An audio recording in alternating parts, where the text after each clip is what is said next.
Welcome to Vanathi's kitchen. வாங்க இன்றைக்கி meal maker வச்சு ஒரு சைவ கறி தோசை ஒன்று பண்ணி காட்டுறேன்.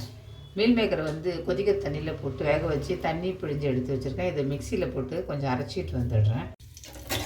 எண்ணெய் வச்சு 2 பட்டை லவங்கம் கருவேப்பிலை சேர்த்துருக்கேன். தேவையான வெங்காயத்தை சேர்த்துக்கிட்டேன். இது நல்லா வதங்கட்டும். 1 ஸ்பூன் இஞ்சி பூண்டு பேஸ்ட் போட்டுக்கிறேன். மதுரை கறி தோசை ரொம்ப ஃபேமஸ்ஸு. சைவம் சாப்பிட்றவங்களுக்காக நான் இந்த தோசை செஞ்சு காட்டுறேன். 4 வெங்காயம் கட் பண்ணி போட்டிருக்கேன். 2 தக்காளியை வந்து பிழிஞ்சு விட்டுறேன். இதில்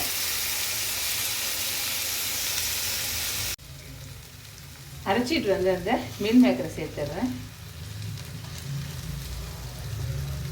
ரொம்ப சூப்பராக இருக்குங்க இது. இந்த தோசையை வந்து இதோட சேர்த்து தோசையோடு இதை வச்சு சாப்பிடும்போது 1/2 ஸ்பூன் கரம் மசாலா, காரத்துக்கு தேவையான மிளகாய் பொடி போட்டுக்கோங்க. கலருக்காக 1 ஸ்பூன் காஷ்மீரி மிளகாய் பொடி போடுறேன். அவ்வளோதான். உப்பு போட்டுட்டு இதை நல்லா வந்து அப்படியே ட்ரையாகவே வந்து நல்லா வந்து வேக வச்சு எடுத்துடணும். தண்ணியெல்லாம் விடக்கூடாது. தேவையான உப்பு போட்டுக்கிறேன். முடிச்சிருச்சு. அவ்வளோதான். கொஞ்சம் போல் கொத்தமல்லியை கட் பண்ணி போட்டுக்கிறேன். மூடி சிம்மில் வைக்கலாம். வச்சு ரெடி ஆகிடுச்சிங்க. அவ்வளோதான். காஞ்சிருச்சு. இப்போ தோசை ஊற்றிடுறேன். ரொம்ப மெலிசாக ஊற்றக்கூடாது. இந்த தோசையை கொஞ்சம் கனமாக தான் ஊற்றணும். எண்ணெய் விட்டுருக்கேன்.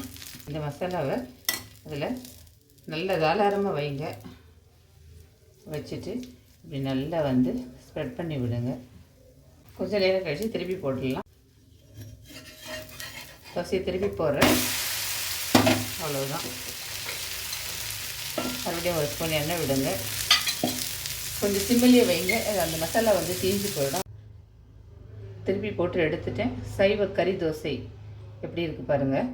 சூப்பராக வந்துருக்குது. ட்ரை பண்ணி பாருங்கள். பிடிச்சதுன்னா லைக் பண்ணுங்கள், ஷேர் பண்ணுங்கள். உங்களோட வேல்யூபிள் கமெண்ட்ஸை கொடுங்க. நன்றி, வணக்கம்.